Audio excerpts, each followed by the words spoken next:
says housing has now become the defining issue of our times. We'll hear more from him in a moment. But first, to a bidding frenzy which is going on right now in East London. And our culture and digital editor, Paul Mason, is there. Paul. John, in this estate agent's window, 2-bedroom flats, there's none going for less than £500,000. And all night people have been queuing up around here to place sealed bids on properties they're not even allowed to see. That's how crazy it gets when you have a house price bubble. It's ruthless, and it's just, you don't know whether or not you're going to be successful or not. I mean, like, there was a guy walking down the street and he said, what's going on here? And there's a house for sale in London. That is it, causing a queue. Trying to get somewhere, it's just impossible. It's absolutely ridiculous.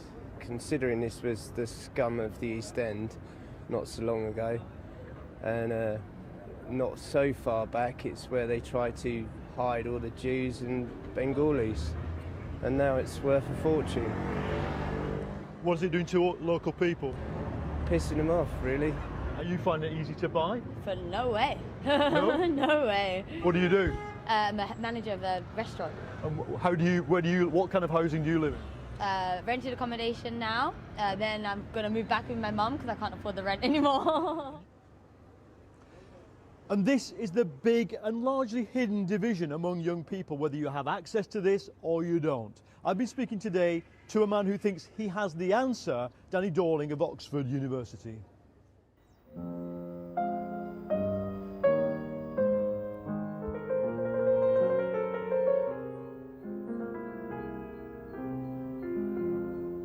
We still call these places council estates. In fact, much of Britain's public housing stock is now privately owned and rented out. The average house price here in Hackney is £500,000, and Oxford geography professor Danny Dorling thinks it's killing our economy.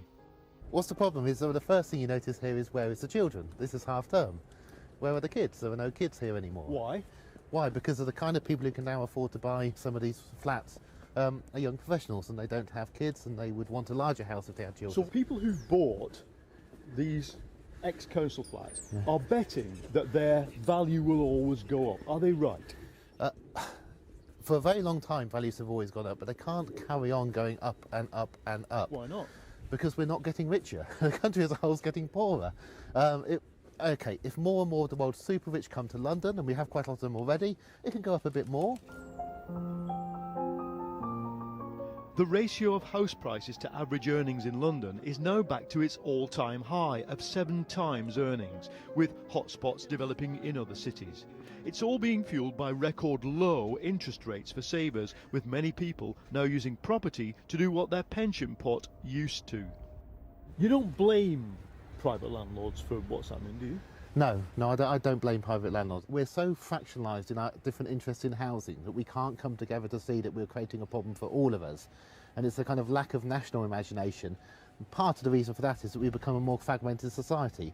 In many other OECD countries where the gaps between the rich and the poor are less, people are able to make better political decisions for the good of the entire society. So what you're really saying is that a politician would have to say, I am going to suppress house prices. Yes. And suppress rents. Yes.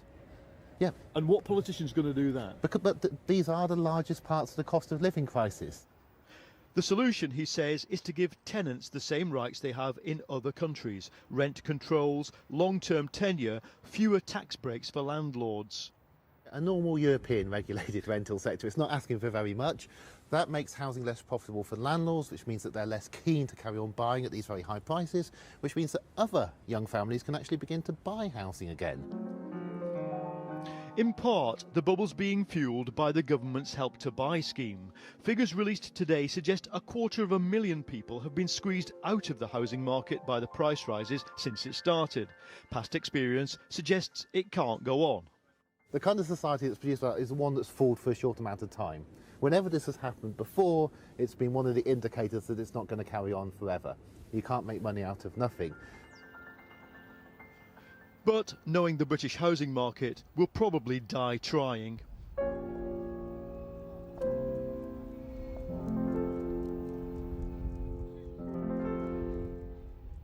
Paul Mason reporting well to talk about what's going on in those London hotspots and in the property market across the United Kingdom. We're joined by Professor Danny Dorling himself and the editor of City AM, Alistair Heath. Alistair Heath, hello. He's right. I mean, the truth is this is a spiralling bubble, and the country's not getting richer. People are actively getting poorer. Something has to be done about it. Absolutely. I mean, I think, in fact, this is a catastrophe. It's a major, major social crisis. So you're agreed on that? We're agreed on that. The question is, what do you do about it? And for me, the solution is all about the supply side. It's about building much, much more. I think we should be basically building 3 times, roughly speaking, the amount of homes we're building right now. We ought to be seeing a 1930s or 1960s style housing boom. And this construction, a lot of it should be happening in London, a lot of it should be happening in the southeast, where the economy is growing, where people are moving to, both from outside the UK and from the rest of the UK. It's all about building, and I would unleash the supply side of the economy. I'd change the regulations and the rules. I'd allow people to build in more areas, to build higher, and so on and so forth. I think we've got a lack of supply, a catastrophic lack of supply in this country. People don't have the right kinds of homes, the homes in the wrong places, and so on. Professor, build, build, build, and your problems will be cured. I'd agree with some building, particularly in London, particularly upwards. But the problem with just building is it may not solve the problem. We've been using our housing less efficiently, particularly recently, so that more of our housing in the middle of London is now empty. Building isn't going to solve that. And if you look at how many bedrooms we've never had more bedrooms per person than we have now.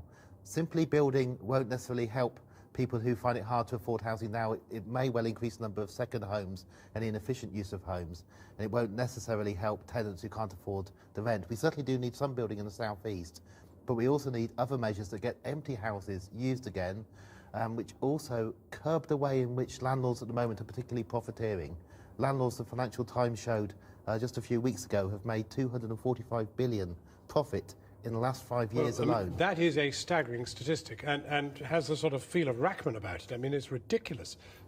245 billion profit in the rental sector. Well, what's ridiculous is that house prices are going up so much and that housing is so expensive compared to average earnings or median earnings and so on. And that, to me, again, I go back to the supply problem. If suddenly you build 300,000 houses a year, homes in the UK, rather than 110,000, whatever, if suddenly you build 60, 70,000 homes a year in London, not 15,000, prices would fall, they'd start going... But isn't there a genuine issue about the extent to which Joe Public has been encouraged to become a landlord? I mean, there are landlords out there that never dreamt of being landlords, who own 3 or 4 flats, or 10 or 15 or 2,000. Yes. But I don't have a problem with that per se. I mean, what's happened is we've moved from public sector rental to private sector rental. Much more exploitative. That's your words, not mine. My problem is not that. My problem is simply the overall supply, and rent would go down. If you build more homes, the rent would go down. It's not so much exploitative. It's the public sector rental got families into council houses. The private sector rental doesn't care who's in it as long as they can pay the rent, and very often you've got actually fewer people in larger houses, so the number of empty rooms is increasing in the country. The private sector just hasn't been as efficient as the public sector was. Now you could say we could just build much, much, much more. Yes.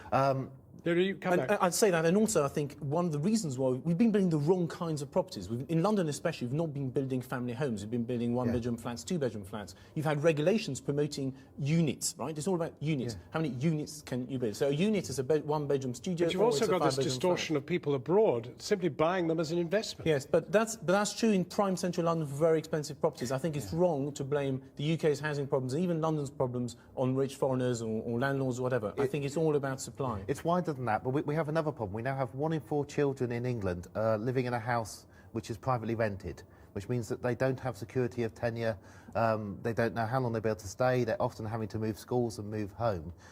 We want a private rented market for young professionals. With that point we agree 100%. I think it should be like in Germany, where large institutions buy thousands of homes and then rent them for very long periods of time. And even in America, where, I mean, in New York, there are controlled rents. Well, we have none of this. That I'm against. I'm against rent controls, because I think what rent controls do is they reduce the supply of rented property, they reduce incentives for landlords to put things on the market, they increase the incentive of landlords actually to not provide housing, and in fact I think it would create more homelessness. The other very big problem we've got is people sitting in houses that are larger than they need, often not wanting to carry on living in a house that large, but they know it makes individual rational sense for them, and particularly for leaving money for their children, to hang on, say, in a 4-bed house as long as they can. But, and we're not giving people the kind of incentives to get elderly people to want to downsize. But again, there's a reason for that. I mean, the reasons include things like stamp duty, the fact that prices are so high, which means that the deposits you need to move on and so on. So, I mean, you know, the housing market is massively illiquid because prices are so high. Well, prices are so high because supply is too low. It's all a about debate supply and which is demand. going to keep raging, and something will have to be done. But thank you both very warmly for coming in.